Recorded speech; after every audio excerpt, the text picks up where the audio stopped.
नमस्कार, मैं हूं मृत्युंजय कुमार झा और कमोडिटी सुपरफास्ट में आपका स्वागत है। और सबसे पहले बात होगी सोने चांदी की, क्योंकि गोल्ड और सिल्वर में इस वक्त बहुत तेजी से डेवलपमेंट हो रहे हैं, उतार चढ़ाव हो रहा है। वजह देखिए क्या है, इस वक्त गोल्ड में हो क्या रहा है। एमसीएक्स पर गोल्ड का भाव इस वक्त हरे निशान में है, 56,360 के स्तर पर है एमसीएक्स पर गोल्ड। और आज शुरुआती दौर में मार्केट लाल निशान में था और उसके बाद बाजार धीरे धीरे हरे निशान में आया और इस वक्त मार्केट करीब करीब 23 रुपए की मजबूती के साथ ट्रेड कर रहा है। आज का हाई है 56,394, लो है 56,122। हुआ क्या है देखिए, डॉलर का इंडेक्स काफी कमजोर हुआ है और अब 102 के नीचे आ गया। 101.75 के स्तर के करीब छूने के बाद अब अभी भी 102 के नीचे ट्रेड कर रहा है। तो इसने ग्लोबल मार्केट में भाव को सपोर्ट दिया, जिससे इंडियन मार्केट में दाम बढ़े। यहां पर दाम और बढ़ते, लेकिन रुपया मजबूत हो गया। डॉलर के मुकाबले रुपया करीब 50 पैसे के आसपास मजबूत हो गया। तो रुपए की मजबूती ने गोल्ड पर दबाव बनाने का काम किया और डॉलर की कमजोरी ने गोल्ड को तेज करने का काम किया। तो इन दोनों खबरों के बीच में गोल्ड का मार्केट दोनों खबरों को धीरे धीरे सम्मान दे रहा है। बहुत तेजी से बढ़ भी नहीं रहा है और गिर नहीं रहा है। तो गोल्ड का मार्केट फंस चुका है दायरे में।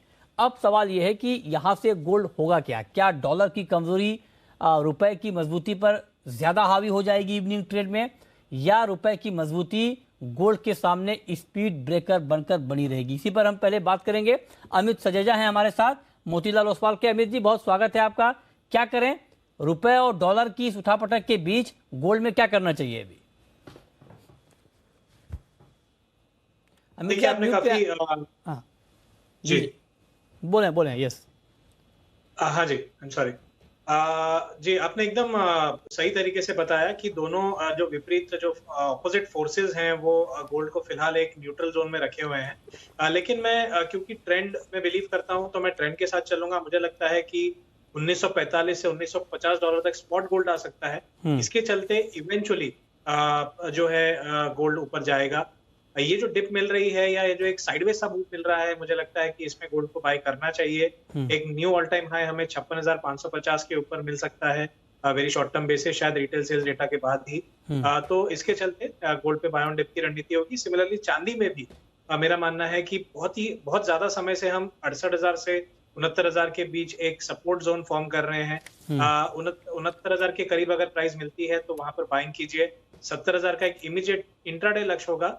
और अगर मैं मीडियम टर्म की बात करूं तो ये पॉसिबल है कि दोबारा 71,000 तक हम प्राइसेस को जाता हुआ देख पाएंगे। ओके, तो ये राय आपकी हो गई गोल्ड और सिल्वर पे कि यहाँ पर आपको नज़र रखनी है और किस लिहाज से आपको इसमें ट्रेड लेना है। अच्छा, अब जरा मैं अगर आपसे क्रूड पर पूछूं अमित जी, क्योंकि क्रूड में भी आप देखिए कि ठीक ठाक तेज़ी का माहौल बन चुका है कच्चे तेल में। और क्रूड में तेज़ी के पीछे की वजह है, मार्केट को ये लगता है या जो जानकार हैं वो मान रहे हैं कि चाइना में डिमांड बढ़ सकती है। वर्ल्ड इकोनॉमिक फोरम में भी ये बात हुई कि हाँ, चाइना की डिमांड ग्रोथ ग्लोबल ग्रोथ को भी ड्राइव करेगी। तो क्या कच्चा तेल अभी और ऊपर जाने वाला है, खरीदना चाहिए?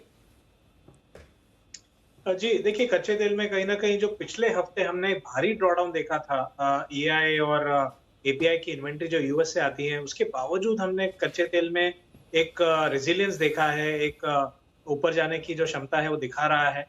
तो ये मुझे लगता है जो ट्रेंड है, खास करके डॉलर इंडेक्स में जो नरमी आई है, वो सारी की सारी कमोडिटीज को भी सपोर्ट कर रहा है। तो ये ट्रेंड बरकरार रहेगा। 6,600 के करीब यदि क्रूड मिलता है तो वहां पर बाय करना चाहिए। 6,750 का एक इमीडिएट लक्ष्य होगा।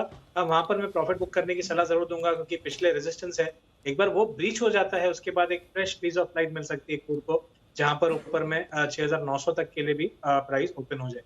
ओके, ठीक है, ये राय आपकी हो गई क्रूड के ऊपर। ठीक है, अब आते हैं मेटल में। मेटल में भी अच्छा, क्रूड में तो ये तो आपने फ्यूचर का बता दिया सर।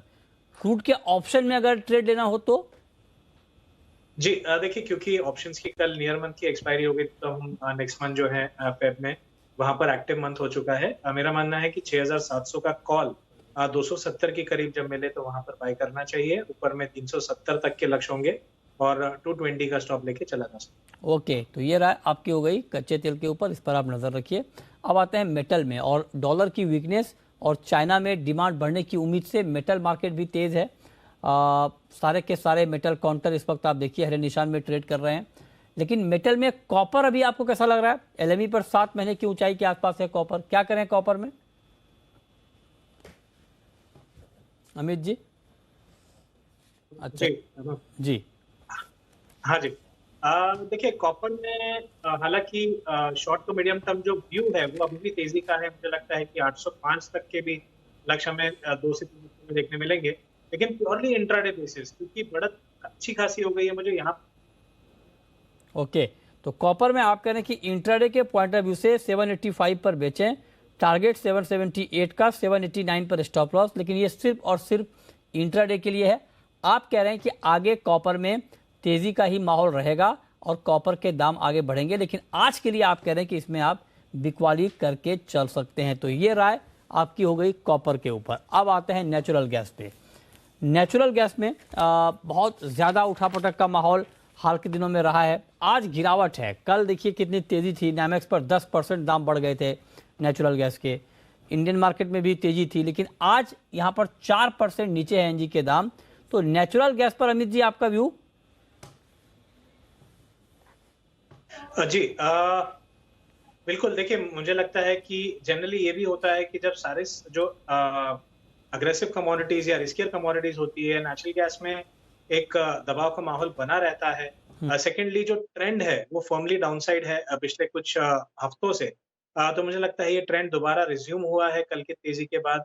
पॉसिबल है कि हम 270 से 265 तक के लेवल शॉर्ट टर्म में देखेंगे। 290 तक एक छोटा सा रिबाउंड देखने मिलेगा, वहां पर बिकवाली करके चल सकते हैं। ओके, ठीक है। तो ये राय आपकी हो गई नेचुरल गैस पे 270 के टारगेट के लिए। यहाँ पर आप बिकवाली की राय दी जा रही है, 302 का स्टॉप लॉस लगाएं, 290 पर आप बेच सकते हैं। शुक्रिया आप अमित जी आपका जुड़ने के लिए और इन कमोडिटीज़ पर अपनी राय देने के लिए। छोटा सा ब्रेक।